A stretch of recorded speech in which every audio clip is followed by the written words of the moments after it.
साले बताओ कौन का बेटा हुआ बताओ।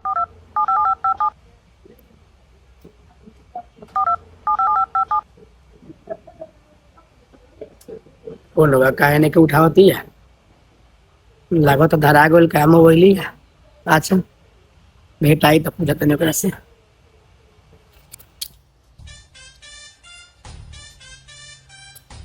ओए हेलो हेलो क्या हुआ अब फोनवा काहे ने के उठावो माई रहल पियो काले हमर भाई रहे परसों हुआ बाबूजी रहल जब सप्ताह में 7 दिन तक लगा ही लोग रहता तब फोन कर ले कौन काम बा ब्रेकअप हो जाता नहीं। क्या बोला तूने?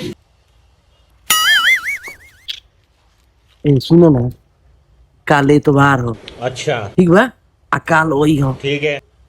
घरे केहू ना रहेला घर में। अब फिर कालो बहाना करबू तो ना ना काल एतवार हो एकदम भेंट होबे करे पक्का पक्का एकदम पता नहीं के उठ मदन है। ए काले वही हो जा। अच्छा ठीक है बात है। केने बारू हो ओ मागो नहीं सुनाता छी छी छी सारा बीचे भगले कहाँ से बड़ा बसा पर मोहन के तो ये भांग मिलल भेंट करे के केने बैलू हाय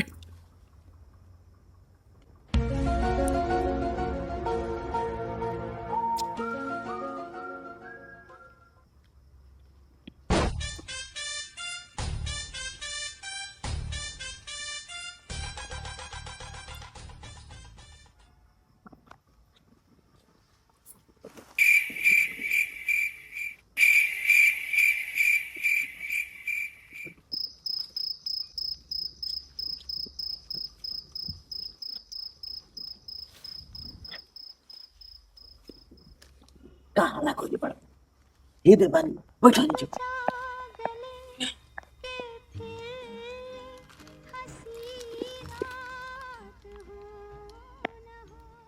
तारा ये भांग मिलल भेंट करे के। अच्छा उ सब छोड़ ई दिन के 12 बजे सवेरे से इंतजार होला था जल्दी खोलो हमारी जबरा खराब बा बड़ा हवराइल बड़ा हो रे ते कना के बेटे मुसावा सरोजवा सरला ए चाचा ले चलो ले चलो ले चलो चलो ना ए चाचा मार के बना ए चाचा गलती एगो छोड़ दी साथ में छोड़ दिया तारा के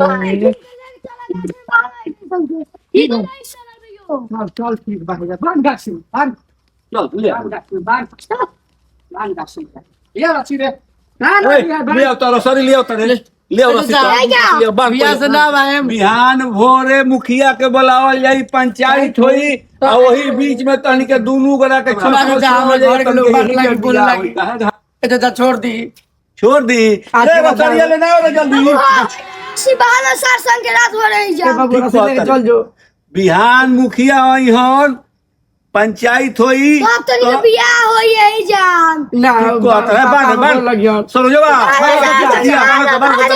छोड़ दी ए चाचा बांध सर बहाना बहाना ए चाचा छोड़ दी ना ना सब कुछ ना कर बरदा छोड़ दी बियान तो तो हट सतर बाबू हट नु हट तनी निमन से बांधा तो निमन से बन्हा गल ठीक से बन्हा गइल रहो चेक कर लेवे देना तो खोल के भाग जइहो सो बढ़िया बन गइल छोड़ दी मार के गाड़ बखोर ले बाबू छीना गए मोबाइल में सब रोशन से हां ठीक कहत है मोबाइल छीन सो मोबाइल छू छीन मोबाइल अल्लाह रे आई फोन रख ले बरो छोड़ से ही गाछ में सार लोग के बांधल है जल्दी आओ खटिया बिछावा सूट ठीक बा लिया तन चाचा रोक रे सारे बताओ कौन का बेटा हुआ बताओ रे मुंह चोर सर बताओ कौन का बेटा हुआ बताओ जवाब दे ले मारो सना के ठीक कहले है रो सार के तार उपाय हमर रे सारे रे मुंह चोर ठीक से बताओ ना तो लुकारिया ठूस दे मुंह में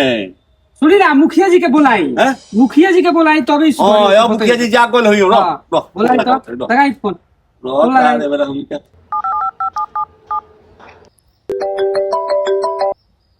हेलो हाँ हेलो।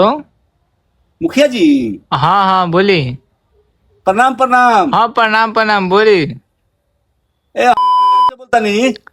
अच्छा हाँ बोली, कैसे कैसे याद करनी है? ए समाचार तो ठीक है बा, बाकी तनके बड़ा को रिक्वेस्ट बा। हाँ हाँ बोली बोली। रोरा जल्दी तनी चल आई तो है फार्मवा पर एगो बहुत बड़ा कांड हो गइल बा। आ 2 गो लायला मजनू के धो के बांध के रखल बा, से तनी जल्दी आई तो। रुकी रुकी अभी आओ तनी रुकी। आई।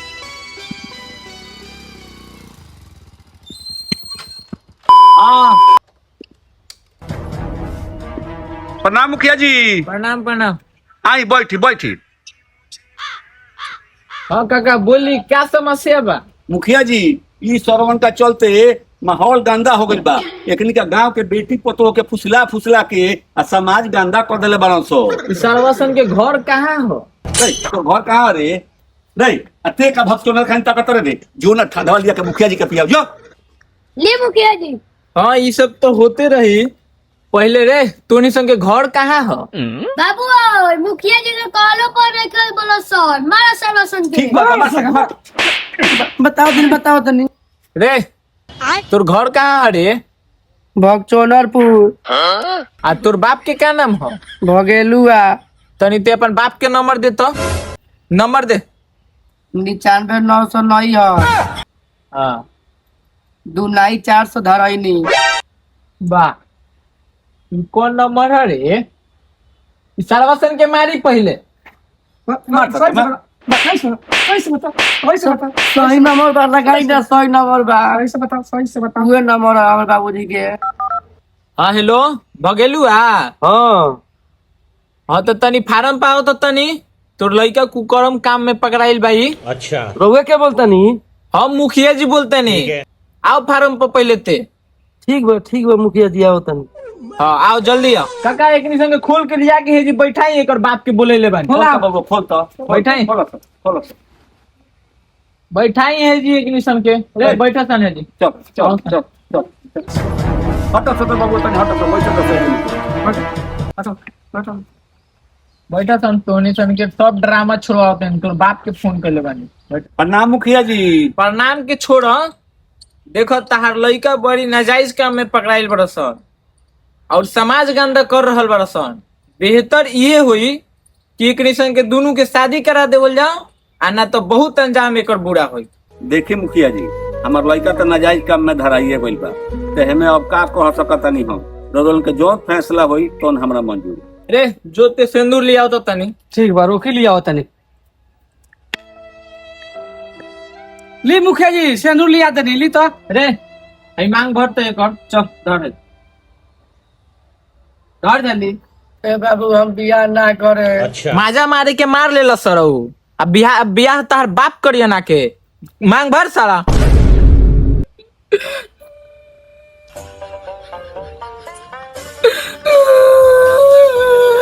ए उठा से रे दोनों अब जा संतोनी। ए बुढ़ऊ घर लेके जा तो तू अपन। बबुआ चलो कोइला तम तो निमने कोइला